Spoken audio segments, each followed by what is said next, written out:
Bonsoir messieurs, Parashat Chukat 5784. Vaïdaber Hashem el Moshe et Aaron est mort. Hashem il a parlé à Moshe et à Aaron en disant Zot Chukat Torah. Ok.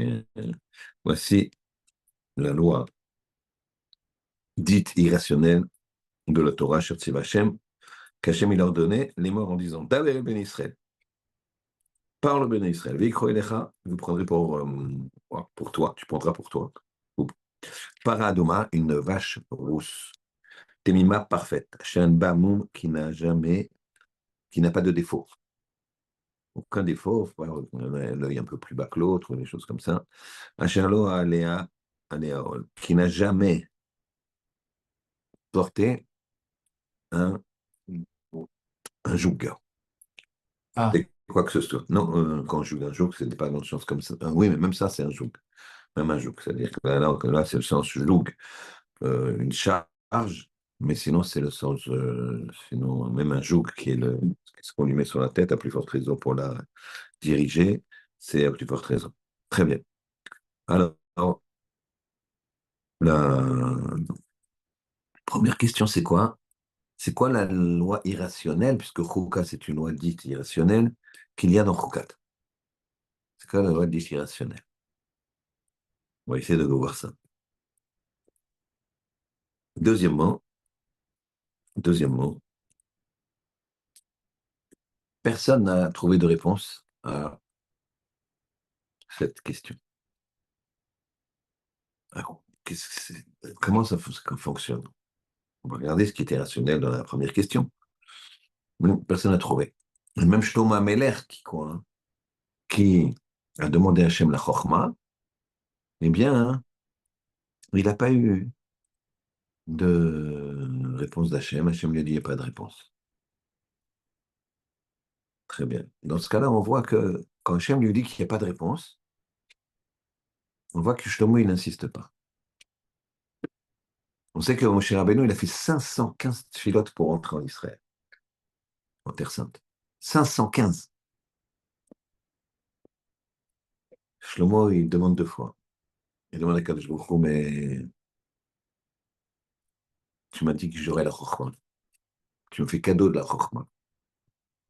Et du savoir, l'intelligence, les connaissances. Chokhmah, c'est les connaissances. Donc je veux savoir ce que c'est ça. Je comprends la Chokha. Il me dit, il n'y a pas de réponse. Il me dit, mais Hachem, tu m'as promis. Il n'y a pas de réponse. Et au bout de deux fois, Shlomo, il s'en va, il dit, merci Hachem. Alors entre 2 et 515, il y a quand même une grande différence. Shlomo, il dit deux fois, alors que Moshe Rabbeinu, il en avait fait 515 filotes. Pourquoi cette différence aussi forte? Très bien. Alors on dit qu'on ne comprend pas, qu'on ne comprend pas et euh, qu'on n'a pas de réponse. Cependant, il y a un problème. C'est que Rashi va amener Rav Moshe Adarshan, un maître du Moyen Âge, et qui va dire la chose suivante. La chouka, c'est le principe suivant. Un homme, une femme plutôt, qui est invitée dans le palais du roi, elle vient avec son enfant. Et maintenant, l'enfant, il fait une saleté dans le palais du roi. Et il a une glace à la main, il a fait tomber. Et vous voyez, qu'est-ce qui va se passer? La mère, elle va tout de suite nettoyer. Donc il dit, alors c'est très simple. La vache rousse, la vache, elle vient nettoyer les saletés du veau. Donc il n'explique pas le côté rationnel, mais il dit la chose suivante. Il dit ce que je viens de dire. La vache rousse, elle vient nettoyer les saletés du veau. Le veau, il a sali. La vache, elle vient. Mais en quoi elle nettoie? Quel rapport? Quel rapport? En gros, c'est le lieu de la tri, ici, c'est pour purifier, impur, pur. Quel rapport? Encore une question que là, tout le monde pose. Il y a beaucoup de réponses. On va amener celle de Rav Moshe Feinstein. Il dit Zot Chukata Torah. Deuxième verset. Zot Chukata Torah. Voici le principe irrationnel de la Torah. C'est pas Zot Chukata Torah. C'est Zot Chukata Para. Là, on ne parle pas de toute la Torah. On parle du principe de la vache rousse. Il rentaor, il entamé, on ne sait pas, on va regarder exactement le problème. Donc, c'est parce que on aurait dû dire, la Torah, elle aurait dû dire Zot Chukata Para. Voilà le principe irrationnel de la para, pas de la Torah. Torah a l'impression que c'est un générique à travers la vache rousse. C'est quoi le générique? C'est quoi ce générique? On va donner deux réponses. On va donner une réponse d'après Rav Moshe Feinstein et une des réponses d'après d'autres maîtres. Très bien. Alors, on reprend les questions. Quelle est la loi irrationnelle? D'abord, il faut bien la définir qu'il y a dans Choukat. Alors, vous allez me dire, ouais, non, c'est connu, pur, impur, celui qui asperge. On voit qu'on se trompe. On va le définir précisément. Deuxièmement, Hachem, il a envoyé la Chokhmah à Shlomo. Et Shlomo, il ne comprenait pas Choukat. Alors, il a dit à Kajopro, il y a un problème là, tu m'as dit que tu me donnais la Chokhmah, je vais comprendre tôt. Shlomo Amelech, il connaissait le langage des oiseaux. Il connaissait le langage des animaux. Alors, Hachem lui répond, il dit, il n'y a pas de réponse. Il dit, Hachem, il n'y a pas de réponse. Au bout de la deuxième fois, deuxième demande, Shlomo se retient. J'ai fait 115 prières, Shlomo il fait deux, c'est quoi cette histoire? Troisième, c'est quoi ce rapport que nous dit Rabbi Moshe Adarshan, que rapporte Rachid, qui dit que quoi? Que c'est très simple, la vache rousse, elle vient expier les fautes de son enfant, le veau d'or. Bon, qu'est-ce que ça veut dire? Et quatrième question, pourquoi on dit Rukat à Torah? Voici la loi dite irrationnelle de la Torah, alors que ces autres Rukat à para qu'on aurait dû dire. Alors, M. Feinstein, il va donner une réponse. On va me donner une deuxième réponse également. Alors, on commence.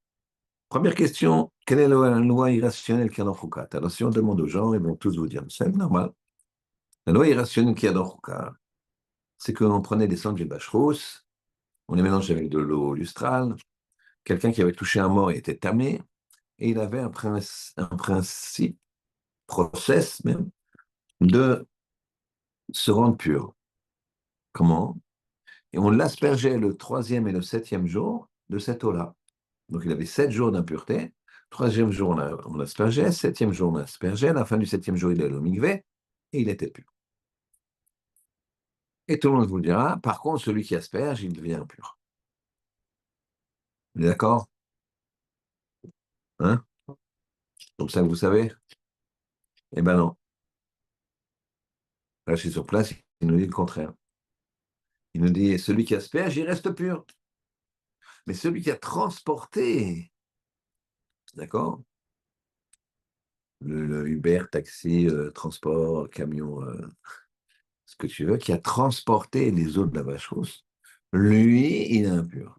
Voilà, c'est ça. Donc déjà, on va reprendre un petit peu les bases que on croyait tous. Et c'est pas grave si vous croyez ça jusqu'aujourd'hui, parce que c'est ce qui est marqué dans la Torah. Maza, que celui qui asperge, il doit être pur. Mais il doit être pur au départ et pur à l'arrivée. Celui qui transporte, il devient impur. Quel rapport? Il n'a même pas touché les eaux. Alors, c'est ça le principe, c'est ça la loi dite irrationnelle. C'est très important de poser ce problème-là. Celui qui a transporté.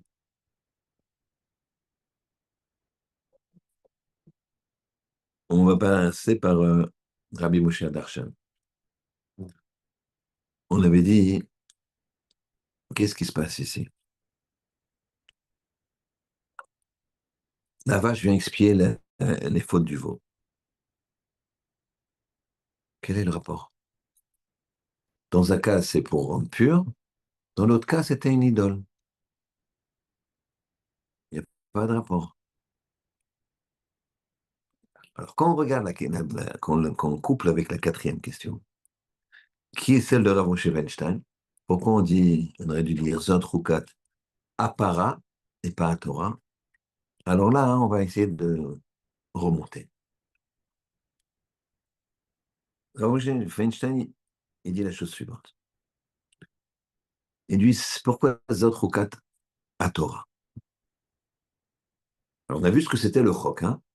Celui qui transporte, il est impur, celui qui asperge, il reste pur, et celui qui reçoit, parce qu'il est impur, il reçoit les eaux de la vache rousse, ben, il devient pur. Donc c'est un système pur, impur, impur, pur, pur, impur, impur, pur. Et Moshe Feinstein dit, c'est un grand principe. Par cette rouka, quand je il a voulu nous donner un très grand principe, et écoutez bien. Il dit, pourquoi c'est marqué Zot Roukat à Torah? Il dit, parce que souvent, les gens, ils ne travaillent pas à leur midote, malheureusement. Et même quand ils ont des bonnes midotes, eh bien, ça devient une routine. Et il explique, même quelqu'un qui est modeste, il est modeste. Alors en général, puisqu'il est modeste, si c'est une nature, si c'est pas quelque chose qu'il a travaillé, à ce moment-là, il sera pas, il tiendra pas compte des autres, paradoxalement. Pourquoi? Parce que pour lui, la modestie, c'est une nature. Donc toi, tu dois être modeste. Vous comprenez? Donc ça veut dire que puisque je suis modeste, je ne tiens pas compte de moi-même, ben, je ne tiens pas compte des autres. Le modeste naturel, c'est pas très bon. Parce que finalement, tu remarqueras qu'ils s'en fichent des autres. Tu as des gens comme ça, ils sont modestes, gentils, tout ça, au fond de la chose. Donc dès que tu demandes, il y a une personne à aider, il y a un chiot ici, il y a un truc là, ouais, non, je peux pas, il faut que je parte, j'ai quelque chose et machin. Sinon, il est modeste, gentil. La modestie qui est naturelle, mais pas travaillée, alors ça va enclencher un comportement que vis-à-vis des autres, il sera également modeste. C'est-à-dire qu'il ne va pas s'engager. Comme ça, il expliquera Moshe Feinstein. Et c'est pour ça que c'est un Zotrukat à Torah. C'est un principe dans la Torah qu'il faut s'améliorer. Tout le monde a des méthodes naturelles. Timidité, et au contraire, il parle partout, il parle tout le temps. Et ça, donc, comment je le projette sur l'autre? Comment je le travaille sur moi? Eh bien, il faut le travailler. Il faut savoir que celui qui est trop timide, qui est trop modeste, eh ben, il se doit de se mettre en avant. Parce que sinon, il ne fera jamais rien. Il fera jamais rien. Au contraire de la modestie, la prétention. Prétentieux, alors il va être prétentieux dans un sens, il sera modeste dans l'autre. En termes de boutade, quelqu'un, il arrive et dans une choule, quelqu'un lui a pris sa place. Voilà, qu'est-ce que tu fais là? C'est ma place, quoi. Tu rencontres moi, tu me prends ma place. Et puis, 10 ans que je suis dans cette choule, mon standard. Très bien. Et quand quand tout d'un coup le Rav il a besoin de quelque chose, j'ai besoin de main forte là parce qu'il y a Monsieur Bouzaglo qui déménage et il y a les gens qui devaient l'aider, ils ne peuvent pas l'aider. Donc regardez, c'est très embêtant. Le propriétaire, il veut le mettre dehors. Donc allez, il faut des bras forts. Et même ceux qui n'ont pas de bras forts, il y en a qui organisent et qui prennent les choses légères, etc. Ce même monsieur qui, est, euh, qui est vaillant pour éjecter quelqu'un qui est à sa place, va dire, ah, c'est pour les tzadikim, ça. Moi, je suis rien. Ok, un homme, il est rien. Alors, on va lui dire, mais il y a marqué aussi qu'un homme, il faut qu'il considère que le monde a été créé pour lui. Alors, qu'est-ce qu'il fait, cet homme-là? Quand il s'agit de son kavod, alors voilà, j'applique la mitzvah. Le monde a été créé pour moi. Donc, si lui, il s'assoit bon, à ma place, je le remets à sa place, à lui. Par contre, un homme doit se considérer comme rien du tout. Ouais, quand il y a une mitzvah, il faut retrousser les manches. Ouais, ça, c'est pour les tzadikim. Donc, un homme qui est comme ça, il doit inverser la chose. Il doit inverser la chose. Et c'est ça qu'il expliquera à Moshe Feinstein. C'est pour ça que ces autres roukat à Torah, ça s'adresse à tout le monde. Pur, impur, impur, pur. Même dans une bonne mida, on a dit, il y a un travail à faire. Même dans la modestie, parle de ça. Il y a un travail à faire. T'es modeste, mais quand on demande d'aller déménager chez Bouzago, tu dis, ouais, j'y vais, on y va. Qu'est-ce qui lui arrive à celui-là? Il ne me dit jamais un mot comme ça. C'est un vrai modeste. Il a travaillé sa modestie. C'est une nature, il va passer, oh, c'est pas pour moi. Et ça, c'est un grand principe dans la Torah. Et c'est très très fort, puisque ici, Moshe Feinstein il est en train de nous dire que la Torah doit te changer. Tu dois t'analyser avec la Torah. C'est pour ça que c'est Chukat à Torah. Vous imaginez, Chuka, il y a les Chukot et les Mishpatim. Tu as deux. Il dit voilà, il y a déjà tout ce qui est Chok, Paradouma. Oui, te dire Moshe Feinstein. Travaille tes midotes en profondeur. Si tu es très très généreux, ben fais attention, peut-être que tu n'accordes pas cette valeur à l'argent. Donc, travaille-toi. Regarde ta générosité. Cadre-la. Même chose pour le radin. Regarde, tu ne veux pas donner. Même pour toi, tu achètes des chaussures à moitié d'occasion. D'accord? Et parce que tu as beaucoup d'argent. Que ce soit les bonnes midotes ou les mauvaises midotes, il y a un côté pur, il y a un côté impur. Il y a un côté avenir, il y a un côté pas d'avenir. Et ça, il faut le travailler. Ça, c'est pour alors, Moshe Feinstein. La question sur Shlomo. Shlomo, il a posé la question à Kadosh Baruch Hu. J'ai pas de, j'ai pas de réponse à Chouka. Hachem, donne-moi. Hachem lui dit, il n'y a pas de. Hachem, donne-moi, tu m'as promis, il n'y a pas de. Et il s'arrête. Alors Shlomo, comme j'ai dit tout à l'heure, il connaissait le langage des oiseaux. Il savait ce que les oiseaux disaient. Un jour, il y a un homme qui l'a supplié à Shlomo Melech de lui apprendre le langage des oiseaux.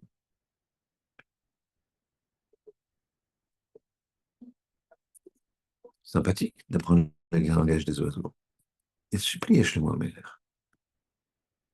Shlomo Melech lui dit, c'est pas intéressant. C'est ça, tu peux t'en tireras rien de bien. Il n'y a pas d'idée à connaître le langage des oiseaux. C'est pas. Alors il lui a dit, je t'en prie. Il a insisté tellement que Shlomo Melech lui a dit, bon, je t'apprends. Il lui a appris le langage des oiseaux. Cet homme-là, il a un jour qu'il est en chemin, il entend les oiseaux qui parlent entre eux et qui disent, tout celui qui va semer des semences en Cheshvan, et en un certain mois, eh ben, la pluie à venir va faire sortir les semences. Faut pas semer en Cheshvan, faut semer en Kislev. Qu'est-ce qu'il fait, lui? Il attend, tout le monde sème en Cheshvan parce que c'est le moment de on sème. Lui, il attend. Les gens, ils disent qu'est-ce qui se passe? Bon, il est farfelu, celui-là. Il sème en Kislev. Il y a un vent, une tempête, etc., qui s'est passé en Cheshvan. Que quoi? Toutes les récoltes des autres sont fichues et la sienne, elle gagne un argent fou avec sa récolte. Elle dit, bah, Shlomo Melech, merci. Si on était associés, j'aurais fait 50-50, mais il est très content. Maintenant, il entend que il passe et on lui dit, passe et on lui dit, les oiseaux disent, pardon, les oiseaux disent, on va, tu vois cet homme-là, en le désignant, tu vois cet homme-là, il va mourir, pardon, excusez-moi, tu vois, son troupeau à lui, il va mourir. Pourquoi? Parce qu'il y a une maladie des bêtes qui va arriver d'ici 2 mois. D'ici 2 mois, il y a une maladie des bêtes qui va arriver. Alors cet homme-là, qu'est-ce qu'il fait? Il se dit, waouh, c'est magnifique. Il va voir cette information. Qu'est-ce qu'il fait? Il vend ses bêtes tant qu'elles sont encore vivantes. Alors que tous les autres, ils ont gardé leurs bêtes. Et pareil, il fait un carton puisqu'il n'y a que lui qui a du bétail. Ensuite, ça le regarde plus directement. Il y a marqué, tu sais, la maison, tu vois cette maison, il montre la sienne, les 2 oiseaux. Elle va s'écrouler dans 15 jours. Qu'est-ce qu'il fait? Panneau à vendre, il vend et les oiseaux s'écroulent. Et l'année d'après, il y a les oiseaux, ils disent, en le désignant, tu vois, cet homme-là, cette année, il va mourir. Et là, il a peur. Il fonce voir Shlomo Amelech et il lui dit, roi, voilà ce qui t'est arrivé. C'est terrible de connaître le langage des oiseaux. Il lui a dit, je t'avais dit. Parce que toi, tu vas interpréter de ta façon. Mais en fait, tu vois, tout ça, tu aurais dû perdre tes semences. Tu aurais dû perdre ton bétail. Tu aurais dû perdre ta maison. Tout ça, c'était une capara pour pas que tu perdes la vie. Maintenant, il n'y a plus rien, tu prends la vie. Je peux rien faire pour toi. Et si on arrive à toucher quelque chose, que il faut se hâter de prendre des décisions en fonction des circonstances. Il faut bien sûr prendre des décisions en fonction des circonstances, mais il ne faut pas se hâter. Et quand je ne comprends pas, il faut que je me pose bien, tranquille, je réfléchis. C'est jamais bon de d'attraper. Des fois, tu me diras, ah non, j'ai attrapé, tac, ça a marché. Ouais. T'en as 100 derrière toi qui a attrapé, ça n'a pas marché. Donc le mieux, c'est de se poser, comme on dit. Alors, Shlomo Amelech, on ne comprend pas. Pourquoi toi, Shlomo, tu dis que 2 fois, Hachem, donne-moi la chokhmah, s'il te plaît, Hachem, donne-moi la chokhmah. Il te la donne. Et après, tu dis, je ne comprends pas la vache rousse. Explique-moi, il n'y a pas de réponse. Explique-moi, il n'y a pas de réponse. Alors déjà, on va expliquer, avant la vache rousse, c'est quoi la faute du veau d'or? Reviens en arrière. Le veau d'or, il y a 3 types de personnes qui ont fauté. Il y a les riches. Il y a des gens, ils vont dans tous les cas chercher à fauter, ils veulent s'amuser. Quand tu as Moshe en face de toi, les miracles et tout ça, avant de t'amuser, d'ouvrir une boîte de nuit, il faut quand même être un peu kamikaze. Il faut être un peu...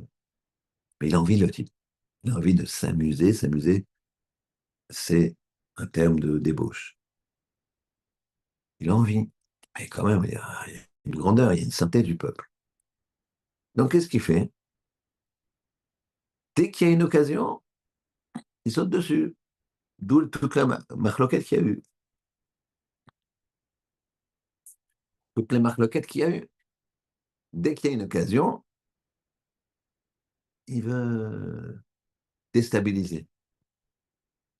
Il veut déstabiliser. Et voilà que vient Moshe, qui dit qu'il veut partir 40 jours et 40 nuits pour recevoir l'étape de la loi. On est là, on y arrive, parce que Hegel, c'est le 17 Tammuz. Et quand il descend au bout de 40 jours et 40 nuits, il voit qu'ils ont déjà fait le veau d'or. Qu'est-ce qui s'est passé? Il a marqué la chose suivante. C'est que Moshe, il a dit, je monte 40 jours et 40 nuits. Et en fait, je monte. Mais le plat, il n'a pas compté. Il y avait 3 heures de plat. 3 heures aller, 3 heures autour. Donc il y avait 6 heures en tout. Le plat, il n'a pas compté. Donc il est monté 40 jours et 40 nuits. Mais monté, eux, ils ont compris qu'il serait absent 40 jours et 40 nuits. Tout le cas, Israël a compris ça. Donc, qu'est-ce qui s'est passé? Qu'est-ce qui s'est passé? Les Réchaïm, ils ont dit quoi? Moshe, comme il mange jamais, c'est-à-dire que Moshe s'est approché trop près de la lumière du Ribono Shel Olam, et il est mort. Il n'a jamais menti. Il dit pile. Quand il a parlé à Pharaon, il ne voulait même pas qu'on le soupçonne de ne pas dire quelque chose de vrai. Quand il a parlé à Pharaon pour lui dire demain, comme ce Chatzot Halayla, comme c'est-à-dire il a dit vers le milieu de la nuit, pas Chatzot. Chatzot, c'est pile un moment infiniment petit qui est le sommet du début de la nuit et qui commence à la fin de la nuit. Il y a un moment pile qu'un homme ne peut pas arriver parce que nous, les hommes, quand on parle, ce que je viens de dire là, voilà, de dire, c'est déjà le passé. D'accord? Connaître le moment de Khatsot, pile, il le savait. Mais comme il savait que Pharaon, il avait aussi des astrologues qui étaient très forts, ils allaient calculer, mais ils n'allaient pas calculer aussi précisément que Moshe. Donc il a dit vert, pour pas qu'on dise, ouais, tu vois, il a menti. Un Shabbat. Eux, ils se seraient trompés, mais ils auraient dit, comme souvent, c'est toi qui te trompes, c'est toi qui es pas bien. Donc il n'a rien dit. Donc Moshe, il voulait et la vérité. Moshe, mais Torah t'aimait. Emet, c'est la vérité. Absolue. Moshe. Donc il a dit, je monte, 40 jours, 40 nuits, il n'est pas là. Satan, Yetzirara, l'accusateur, Malachamavet, c'est le même, on a déjà dit. Il fait une tempête dans le ciel et il monte le cercueil de Moshe Rabbeinu avec Moshe dessus. Une vision.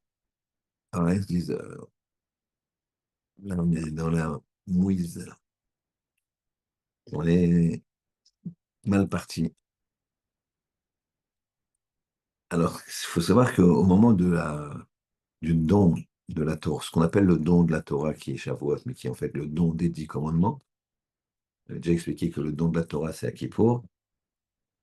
Le don des 10 commandements, les deux premiers, les deux premiers commandements, ils ont été reçus de la bouche d'Hachem.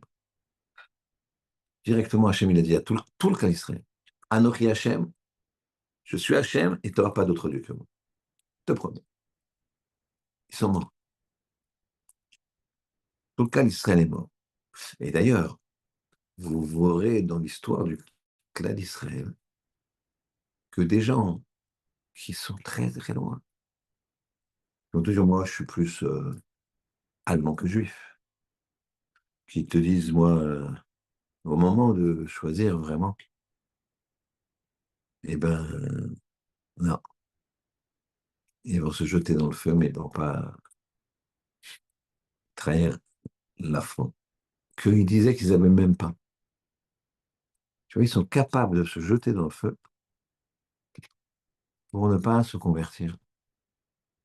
Mais jusqu'à présent, tu disais que la Torah, les religieux et tout ça, c'est n'importe quoi. Et que maintenant que les croisés, ils arrivent, ils te disent, bon, vous avez presté un 3 à cette croix, sinon, je dis jamais. D'où ça vient? Les deux commandements. C'est rentrer en nous, plus que les autres. Il y a une foi des Juifs. Bien sûr, il peut la couper, comme tout, ça peut être catastrophique, mais c'est pas du tout évident. Nous, on est un peuple que chaque Juif s'appelle Ségoula. C'est un trésor. Et Ségoula, ça veut dire trésor. Je dis Ségoula, c'est un d'accord, mais c'est pas ça une Ségoula. C'est pas ça une Ségoula. Ségoula, c'est un trésor. Chaque Juif, c'est un trésor. Faut savoir. Un Juif que de cheval, un bout d'oreille, tatouage. Il a fait des erreurs dans sa vie. Il y a des erreurs qu'il aura du mal à effacer, comme tatouage. Mais c'est une erreur. Mais ça reste un trésor. Un trésor enfoui. Un trésor enfoui avec le Titanic. Un trésor.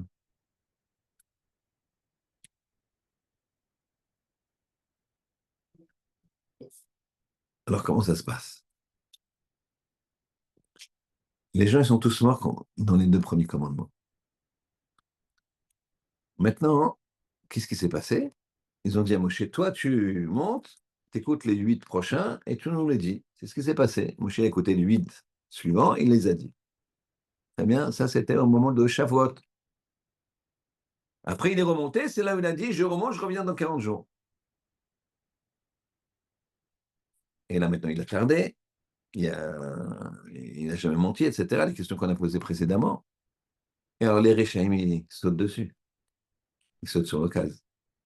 Ils disent, attendez, attendez, ça ne fonctionne pas, là. Moshe, il est mort. Et donc, euh, il faut trouver autre chose. On va faire un veau qui sera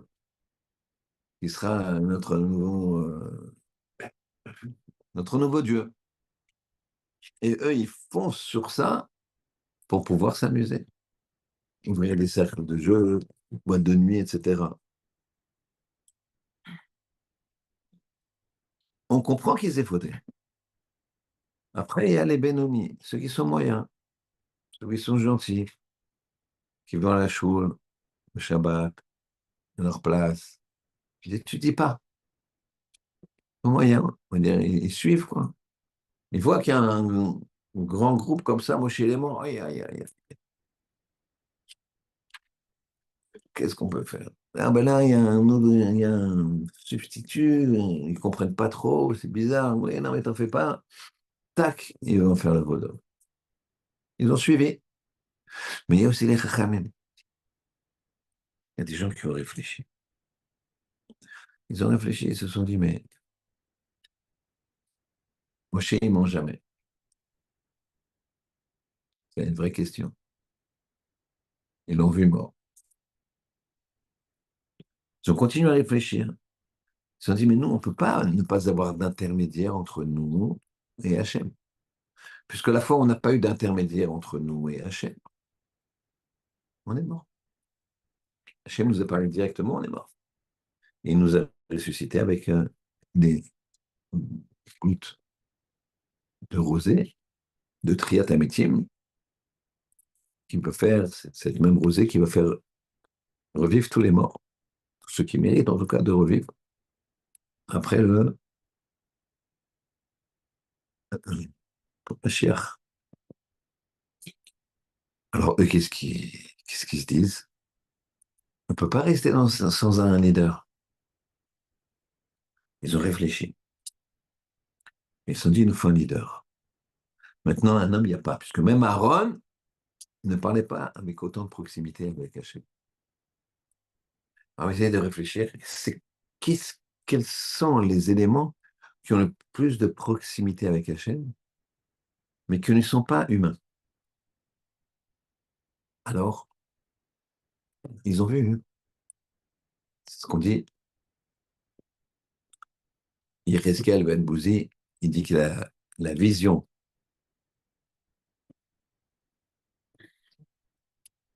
qu'a eue même une servante lors de la traversée de la mer Rouge, c'est plus profond que ce qu'il a vu Yereskel Ben Bouzi en ayant vu le chercher céleste.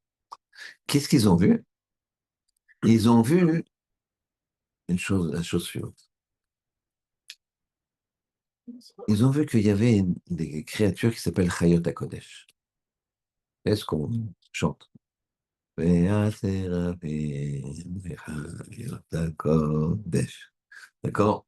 Alors, il faut comprendre ce que c'est Séraphin, Chayot HaKodesh. On va expliquer juste un petit peu Chayot HaKodesh. C'est des anges énormes, énormes, puisque ils font, en termes de marche humaine, 2,8 millions années de kilomètres de marche. Donc, vas-y, je te rejoins. Je vais quand même peut-être essayer de prendre au moins un avion. Donc, ils sont très, très, très, très hauts dans le ciel.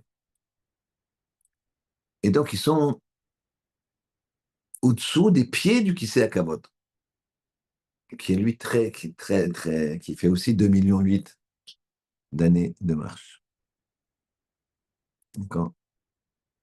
Et le Kisei Hakavod, lui, la chaise, elle fait Keneget Kulam, c'est-à-dire qu'elle fait 2,8 millions et 2,8 millions, 5,6 millions, elle fait 11 millions de. Et Hachem, il est au-dessus. Donc, ils sont quand même très, très hauts, très, très proches. Ils sont Ils sont très, très loin en même temps qu'on regarde la proportionnalité, mais par rapport à la situation, ils sont sous les pieds du trône céleste. Et ils l'ont vu, ça. Et ils ont vu qu'ils avaient 4 faces. 4 faces qui sont différentes les unes des autres. Je ne sais pas comment on peut s'imaginer, mais voilà. C'est pas un 4 têtes, comme ça, un corps avec 4 têtes. C'est une tête avec 4 faces. On voit l'extérieur, on voit l'intérieur. J'avoue, vous êtes déçus, mais j'ai pas vu, moi. D'accord? Et donc, c'était un homme, c'était un lion, un aigle, un taureau, comme vous le savez. Donc, ils se sont dit, c'est ces éléments-là qui sont le plus aptes à être un rapport, un lien entre nous et Hachem, puisque c'est ce qu'il y a de plus haut. L'homme, il n'y a pas. Il n'y a plus. Hussein est mort, il n'y a plus. On n'a pas un autre, comme lui. L'aigle, il n'est pas caché. Les lois de la cacheroute, il les avait déjà reçues avec les 10 cornes. D'accord? C'est pour ça qu'on mange du lait, parce qu'après, quand une fois qu'on a eu la shrita, on avait rien à manger, on n'a pas encore fait la shrita, et donc c'est une des raisons pour lesquelles on mange du lait le matin de Shavuot. Donc, qu'est-ce qu'on peut faire? Donc, l'aigle, il n'est pas caché, le lion, il n'est pas caché, le taureau, il est caché. Donc, ça va être notre intermédiaire. Les Réchaïm, ce qu'ils ont fait avec le veau d'or, ils ont fait une idole. Ceux qui ont suivi, ils ont suivi. Un peu, ils ont suivi les Réchaïm, d'autres, ils ont suivi un peu les Sadikim, mais ils n'ont pas réfléchi, ils ont pris le. D'accord? Mais les Tzadikim, ceux qui veulent se rapprocher d'Hachem, qui veulent un intermédiaire, ils avaient une idée. Ils se dit donc un veau d'or, ben oui, ça peut être un intermédiaire, puisqu'il y a quand même un taureau là-haut. Donc il y a quelque chose, une essence dans cet animal, dans tous ces animaux d'ailleurs. Et leur particularité, c'est qu'ils sont rois chacun dans leur domaine. L'aigle, il est roi sur les oiseaux, les volatiles. Le taureau, il est roi pour les animaux domestiques. Et le lion, il est roi des bêtes sauvages. Et l'homme, il est roi sur le monde. Évidemment, Hachem est au-dessus. Donc, finalement, quand on réfléchit, finalement, ils avaient une bonne question. On a tous fait pareil. Réfléchis, il faut un intermédiaire, vite, vite, vite. Hachem, s'il apparaît, on est tous foutus. Vite, réfléchissons, réfléchissons, qui l'homme, il n'y a pas, Aaron, il n'est pas à un niveau, sinon, parce que même lui, il a eu des problèmes quand Hachem lui a parlé directement, donc c'est pas possible. Alors, donc il n'y a plus, et qu'est-ce qu'on fait? Ah oui, on a vu, etc. Ils ont vu Moshe mort, Moshe, il ne ment jamais, donc c'est une faute entre guillemets. En fait, la faute qu'ils ont fait, c'est que la question était bonne. Elle était bonne. Il n'y a rien à dire à cette question. Vous voyez quelque chose à dire? Ah non. La question est bonne. Qu'est-ce qu'on fait? On va mourir. On peut pas. Nous, on va servir Hachem. Comment? Mais la réponse n'était pas bonne. Qu'est-ce que tu fais dans Vaudor? Qu'est-ce que tu t'associes avec des gens qui, pour eux, ce Vaudor, c'est une idole? Oui, toi, tu as une autre Kavana. Toi, c'est un intermédiaire entre Hachem et toi. Tu vois bien que ça ne peut pas fonctionner comme ça. Donc, tu avais une bonne question. Tu as donné une mauvaise réponse. Viens la vache rousse. J'ai une question. Je ne comprends pas. Ou Shlomo qui dit à Hachem, j'ai une question, Kadosh Baruch Hu, tu m'as donné la chokma, et quoi? Tu m'as dit que je comprendrais tout. Je suis arrêté, j'ai fait toute la Torah, Baruch Hashem, tout va bien. Et là, sur la chouka, je ne comprends plus rien. C'est quoi ce système pur, impur, impur, pur, pur, pur, pur, impur? Ça change de côté, c'est quand le gars, il vient, celui qui est impur, c'est celui qui a déplacé les eaux de la vache rouge. Donc c'est vecteur d'impureté ou de pureté. Si quand tu déplaces quelque chose, tu deviens impur, quand tu touches, tu deviens impur, quoi. C'est déjà le fait de déplacer. Il est bien, attention, il était de 5000 patil, ça s'appelle. Les eaux de la vache rouge, ils étaient fermés hermétiquement. Hermétiquement. Il n'y a rien de truc. Le gars qui prend ça, il le donne à un monsieur qui va asperger. Il est impur. Il lui dit, allez, tu peux aller là-bas. Incroyable. Hachem lui dit, il n'y a pas de réponse. Je me dis, Hachem, il n'y a pas de réponse. Il s'arrête. Parce qu'il a compris quoi? Que la réponse à la question, c'est qu'il n'y a pas de réponse. Et c'est ça ce qu'il dit Rabbi Moshe Adarshan. Rabbi Moshe Adarshan, il dit, vient la mer, elle vient effacer les saletés de la fille, du fils. Ici, en l'occurrence, de la fille. Avec ce midrash de la mère qui vient dans le château du roi, le palais du roi, etc. La vache rousse, la mère, elle vient effacer la faute du vaudor. La faute du vaudor, c'était quoi? Pas pour ceux qui veulent s'amuser, ça, hein, ils veulent s'amuser, il y a pas, la faute, c'est toujours la même. Pas pour les suiveurs, arrête-toi, comprends, étudie. Magnifique, t'es Shomer Shabbat tous les jours, tu vas à la tefila, mais exceptionnel. C'est là, on a dit c'est un trésor chaque juif. Mais tu vois, là, tu as suivi là, les Réchaïm parce que tu manquais de. Mais les Sadikim veulent servir Hachem. Ils avaient une bonne question, il nous faut un intermédiaire, on va mourir. D'accord?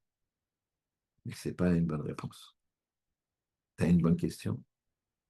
Bien, sache rester avec ta question et ne pas donner une mauvaise réponse. J'ai un copain qui, dans sa jeunesse, quand il était à l'Yeshiva à Poniovitch. C'était le petit-fils de Rav Shach. Rav Shach, le plus grand maître peut-être de tous les temps du Talmud. Tous les temps, ouais, faut dire. En tout cas, à son époque, c'était... Et donc, il avait la chance d'étudier avec son sabbat, avec son grand-père, une fois par semaine. Et mon copain, il était révolté avec lui. Donc, quand il revenait, il lui disait, comment c'est passé? Alors, il t'a appris quelque chose, c'est pas? Il a dit non. Et c'était toujours la même chose. Il arrivait chez son grand-père. Son grand-père lui dit, t'étudies quoi en ce moment? J'étudie le mitziot, les pertes. Très bien. Est-ce que quand mon père retrouve, etc. Il me dit, vas-y, lis là où tu es. Très bien. Là, normalement, il y a une question que tu devrais avoir. Il dit, je vois pas, mon père. Ça va, ni le ouais. Je vois pas. Je cherche. Et il donnait une question. Voilà, peut-être c'est ça. Non, c'est pas une bonne question. Cherche. Puis des fois, parfois, il trouvait la question. Oui, alors c'est ça, tac, tac, tac. Et voilà. Et alors, ça, c'est une bonne question. Ça, c'est une très bonne question. Et il était content, mais il n'avait pas la réponse. Il a dit alors, ça va, t'as une tchouva, donne-moi une réponse.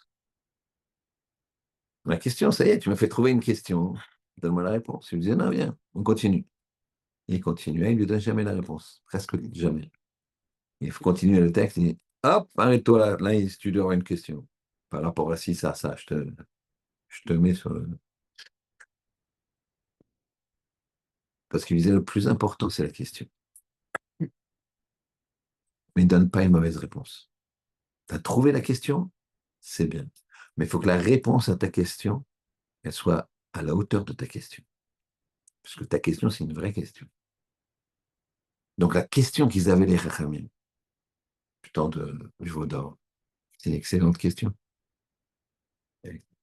Mais ils ne peuvent pas donner une réponse qui n'est pas bonne. Ils ne peuvent pas donner une réponse qui ne correspond pas à la hauteur de la question. Et ça, dans le relationnel humain, c'est énorme. Les gens, ils viennent te voir et te disent, ouais, alors j'aimerais bien un conseil sur ce que je fais, est-ce que j'ouvre un magasin comme ci, un magasin comme ça. Allez, il va lui répondre comme ça du bout des doigts, du bout des lèvres. En fait, t'as pas compris que toi, il n'est pas venu te demander un conseil seulement. Il est venu te demander une aide, mais il n'ose pas te le dire. Toi qui as une chaîne de supermarchés jusqu'à Tokyo, lui, il ouvre son petit magasin à Jouy en Josas, il a du mal à le rentabiliser. Il n'est pas en train de te demander un conseil, il est en train de, de te demander sans te le dire, ok, tu sais quoi, demain, je peux pas, mais après-demain, je prends en voiture, je prends 2 heures avec toi à jouer en Josas, je regarde le truc, prépare-moi les papiers comme ci, comme ça, montre-moi la marchandise, fais un tour du pâté de maison pour voir si ça correspond, je vais t'expliquer comment il faut faire. C'est ça qu'il attend. Alors qu'il a dit, ouais, bon, écoute, tu sais, regarde sur Internet, business.com, tu vas trouver ça, et puis il donne d'autres conseils comme ça. Il y avait une bonne question. Le gars, il est comme ça, il va être ruiné. L'autre, il a donné une mauvaise réponse. Il a donné une mauvaise réponse. Dans le relationnel, c'est comme ça. Avec le Ribono Shel Olam aussi, c'est comme ça. Il y a des bonnes questions à Bretagne. 7 octobre, des bonnes questions quand même. Barbarie, mais il y avait la même chose sur les Cosaques. Ah, et la Shoah, c'est puissance, ouais, faites le calcul, ratio, énorme. C'est une bonne question. Ne donne pas une mauvaise réponse. Sache rester avec ta question. Pour ça que Shlomo Ameler, il dit, mais Hachem, il n'y a pas de réponse. Une deuxième fois. Hachem, mais tu ne peux pas me laisser comme ça, il n'y a pas de réponse. Deuxième fois, il a compris que Hachem lui avait donné la réponse. Que la réponse, c'est qu'il n'y a pas de réponse. Reste avec la question. Et ça, Rabotai, c'est fondamental. Pourquoi? Parce que souvent, on donne dans notre propre vie des mauvaises réponses. Il y a, pendant la Deuxième Guerre mondiale, il y a des Allemands, juifs allemands et goy allemands qui étaient sur le sol anglais au moment où ça a été déclaré. C'était sur le sol anglais, ils avaient un visa, il n'y avait pas de problème. Alors, les Anglais, ils avaient vraiment peur de l'espionnage. Donc, ils les ont internés comme ça. Et puis, à un moment, ils ont voulu s'en séparer. Alors, il y avait un juif allemand là-bas. Bien qu'il soit allemand, il avait cette filine, il était un juif religieux. Ils lui ont dit un jour, les Anglais, qui détestaient les Allemands évidemment, ils l'ont pris, ils l'ont bousculé, ils ont dit, voilà, on va vous exiler dans un autre pays. Et il y a un bateau qui est parti pour l'Australie. Et ce juif-là, il a pu prendre que cette filine, que cette filine, avec quelques affaires. Parce qu'il ne laissait rien à prendre. Il voulait vraiment les humilier. Et les déposer en Australie, comme ça, là, ils ne peuvent pas nous nuire. Mais ils n'avaient rien contre eux. Mais c'était des Allemands. Et les Britanniques, à un moment, il y a un sous-marin allemand assez proche de l'Australie qui voit ce bateau, pavillon anglais, il lance une torpille. Le, le commandant de bord, il a vu, il fait une prouesse, il évite la torpille. Et après, ils attendent, ils essaient de regarder une autre torpille, ça ne vient pas, et ils s'énervent contre les passagers. Et ils prennent toutes les affaires qu'ils avaient, y compris les tefilines de cette personne qui va nous raconter l'histoire. Ils prennent, ils jettent tout à la mer. Tout, ils prennent les Allemands, leurs valises, tous leurs papiers, tout, ils jettent tout à la mer. Ils vont arriver comme ça, sans rien. Imagine, on ne s'est même pas quitté. Ils jettent tout de fureur. Puis qu'est-ce qui se passe? Apparemment, le sous-marin, il a passé son chemin, il n'y a rien qui se déclenche. Il les dépose. Il les dépose. Les années passent. Ce monsieur religieux, au Hachem l'a aidé, il a monté une famille en Australie, tout en Australie, etc. Évidemment, il est marqué par cet événement. Il s'est toujours posé la question à Hachem, qu'est-ce que j'ai fait? Pourquoi tu as fait ça? Tu mets même mes tefilines, qui étaient à mon père, qui étaient à mon grand-père, comme ça, ils sont jetés par des richaïm dans l'eau, aux poissons. Imagine une image, prendre des tefilines dans l'eau de mer. Pourquoi Hachem? Qu'est-ce que j'ai fait? Il avait une vraie question. Il n'avait pas trouvé une réponse. Un jour, il voit dans la presse qu'un sous-marin allemand, un sous-marin allemand a été retrouvé. Un sous-marin allemand qui avait été coulé, quoi, a été retrouvé quasi intact. Ils sont morts étouffés, asphyxiés, mais l'eau n'a pas abîmé tout, puisque c'était quand même c'est leur système de je ne sais pas quoi de respiration, leur système qui a été endommagé dans la guerre, et ils sont morts. Et donc, ils ont retrouvé beaucoup de choses très intéressantes pour l'histoire. Et il raconte qu'il y avait le carnet de bord du commandant de bord qui dit la date, et lui, il devient comme un fou, qui dit tout ça, ça l'intéresse. Et puis il voit qu'il dit un jour, nous avons suivi un bateau avec pavillon anglais, il raconte l'histoire. Ils ont lancé une torpille, ils l'ont évité, et tout d'un coup, ils ont balancé plein de choses dans la mer. Nous, on s'est dit, c'était des documents, c'était des choses, je sais pas. Donc, on a laissé passer le bateau, on a fait surface, on a rattrapé les choses. On a vu des lettres en allemand, des papiers d'allemand. Je veux dire, il y a doit y avoir des prisonniers allemands là. Donc, on ne va pas le couler maintenant. Il est logique qu'ils vont déposer ces Allemands-là en tant qu'exilés et on coulera le bateau quand il va revenir. Et c'est ce qui s'est passé. Et il dit, et on a coulé le bateau. Au retour de ce bateau, on a envoyé 2 torpilles, il a coulé. Et lui, il s'est mis à pleurer, il a dit, Ribono Shel Olam, j'avais une question, maintenant j'ai la réponse.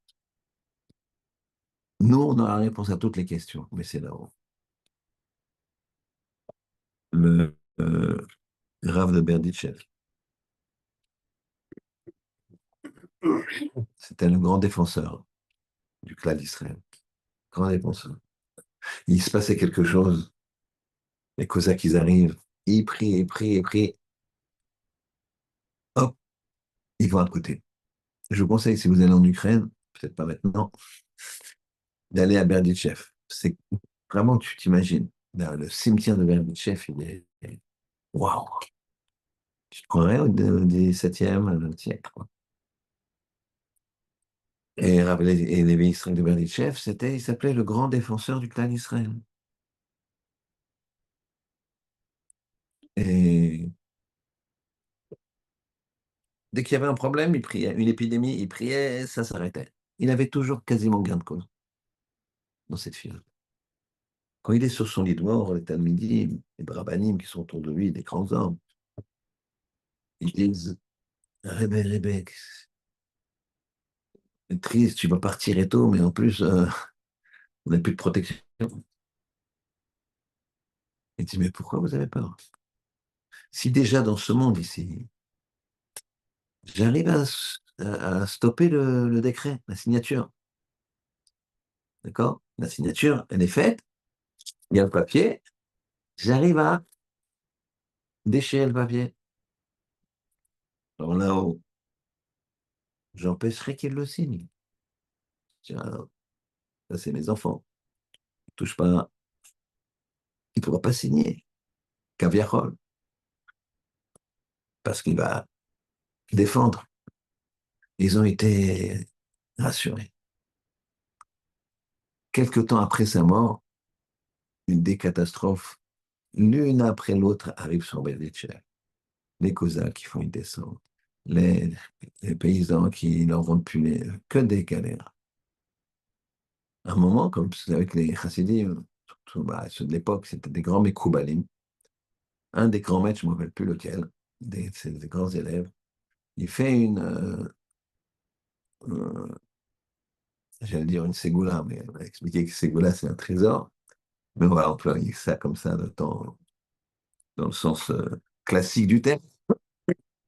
Il jeûne, pour pouvoir avoir le mérite de voir et de poser la question à Rabbi Levi Yitzhak dans son sommeil, et il essaie d'avoir.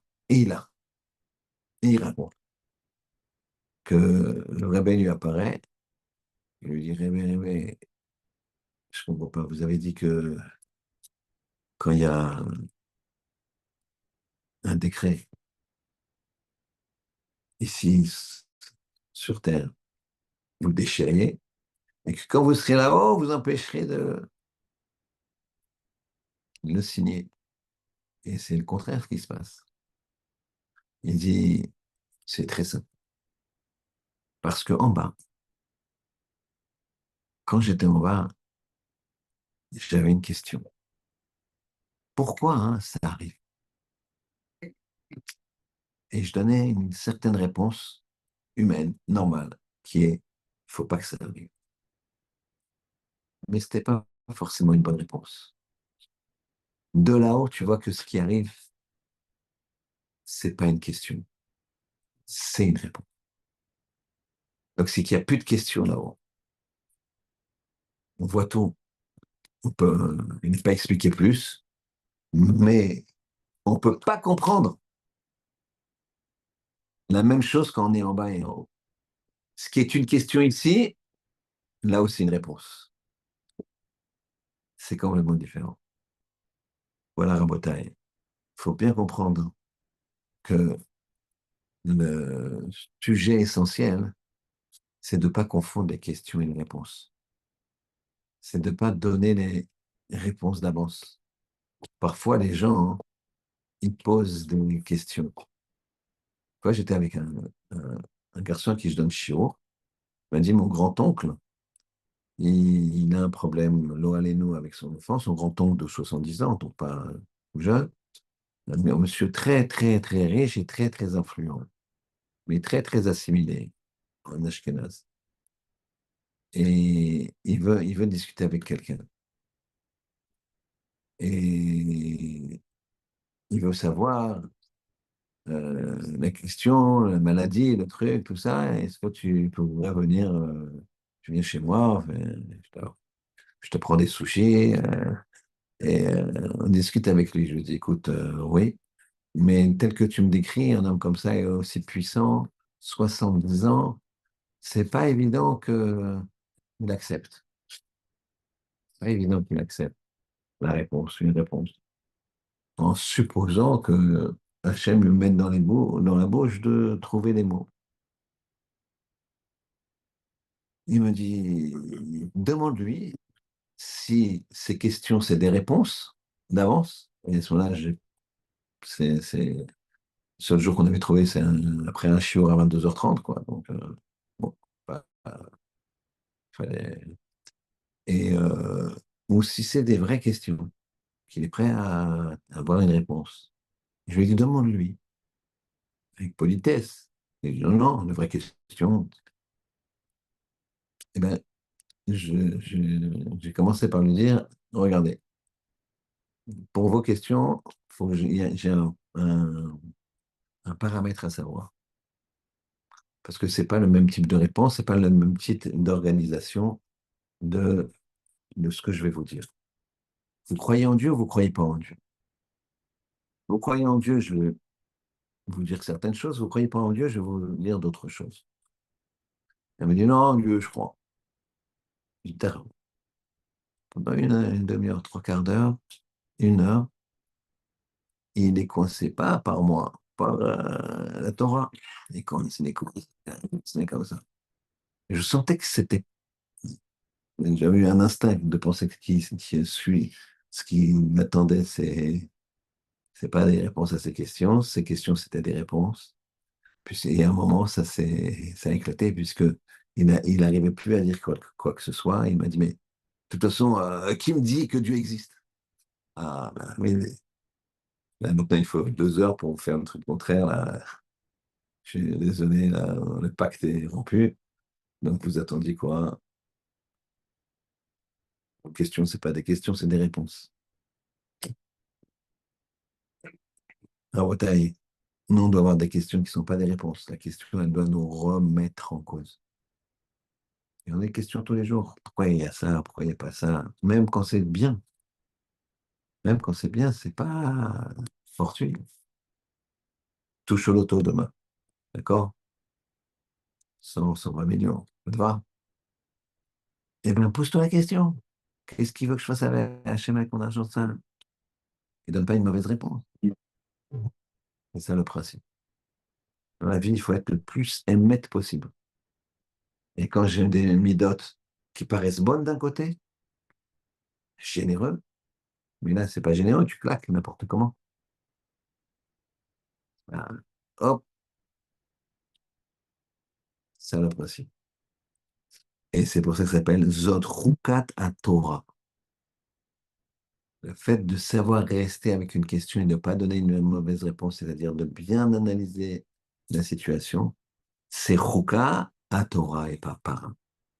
Donc, en fait, cette paracha, elle est terriblement importante. Tout est parachute. Mais là, le message de savoir rester avec une question et de passer à côté, et ce qui est pour conclure, c'est ce qu'a dit Rav Steinman. Il a dit, j'ai connu la Shoah, je sais ce que c'est. Et il y a des gens après la Shoah, ils ont pas, ceux qui étaient religieux, ils sont restés religieux, vous savez. Ceux qui commençaient à descendre, dynamique descendante, ça Ça a été un coefficient multiplicateur, c'était exponentiel. Ça me regardait, moi je l'avais vu autour de moi, dans les amis de mes parents, les grands-oncles lointains et tout, que, par exemple, les grands-parents de ma mère, mes grands-parents, les parents de ma mère, ils étaient religieux avant, ils étaient encore plus religieux après. Et j'ai vu, que chaque fois que je voyais un Ashkenaz, il me dit, ouais, on a tout lâché, la Shoah et tout. Je dis, mais ton grand-père, comment il était? Mon grand-père était un peu plus religieux. Et avant-guerre, ah oui, avant-guerre, j'ai une photo, il est comme ça, truc, barbe. Donc ça descendait. Quand ça descend, c'est coefficient multiplicateur. Ça s'effondre. Mais ça, c'est encore autre chose. Donc il a dit, on parle ici des gens religieux se sont effondrés dans le sens où ils n'ont plus rien fait de leur vie. Des primes, etc. Et d'autres qui ont, comme Rav Kahneman, Yosef Shlomo Kahneman, 10 enfants. Son père, sa mère, ses frères, ses sœurs, ses parents, ses oncles, ses tantes, rien, il reste rien. Un enfant, il restait. Il arrive en Israël. Il n'a pas un euro, il n'a pas une lire, c'était la lire. Pauvre. Il arrive à signer un contrat. Il arrive à signer un contrat, il se fait passer pour un riche, d'acheter une colline. Une colline qui va devenir Bnei Brak, mais pour l'instant, c'est une colline marécageuse. Il n'a pas d'argent, il signe le contrat, l'avocat lui dit d'accord, il m'a dit vous avez 10 jours pour amener telle somme. Et il avait quelqu'un qui lui avait promis qui donnerait une somme pour l'aider. Alors, il s'est mis à courir, d'accord, pour aller à la poste, et tout d'un coup, il s'arrête. Il n'a pas l'argent pour envoyer le télégramme. Il s'arrête comme ça, et il est très, très embêté. Il y a un monsieur qui passe à côté de lui. Il lui raconte. Il lui dit, il me faut, comme si tu envoies une lettre recommandée, quoi. Il lui raconte toute sa vie. Mais vous savez quoi? Je vous donne euh, les sous pour le télégramme. Il racontait cette histoire, genre, Kahneman, en disant, regardez, quelqu'un avec 4,50 € d'une lettre recommandée, il m'a permis de bâtir ça. Parce qu'il a envoyé le télégramme, l'autre il a envoyé les premiers sous, puis après, tac, tac, tac. Mais qu'est-ce qui a fait que Rav Shlomo, Yosef Shlomo Kahneman, il a construit Bnei Brak? De rien, il n'avait pas pour le télégramme. Il a dit ça à Rav Shlomo, il a dit parce que lui, la Shoah, c'était une question terrible. Il a pris ça, c'est un mur, je ne sais pas combien de tonnes. Il a pris ce mur de tonnes, il a le soulevé, il l'a mis de côté. Tac, tu ne m'empêcheras pas d'avancer. Et il a avancé. Et il y a ceux qui avaient la question, la question, la question, la question, la question. Donc, il faut savoir avoir une question. Et si tu n'as pas de réponse, tu le mets de côté. C'est ça le principe. Qu'Hachem il fasse qu'on se pose la bonne question, c'est laquelle? Celle de comment je vais m'améliorer pour servir plus et mieux Hachem. Et que là, Bezrat Hachem, on va trouver la bonne réponse. Shabbat shalom. Mais, Shabbat shalom.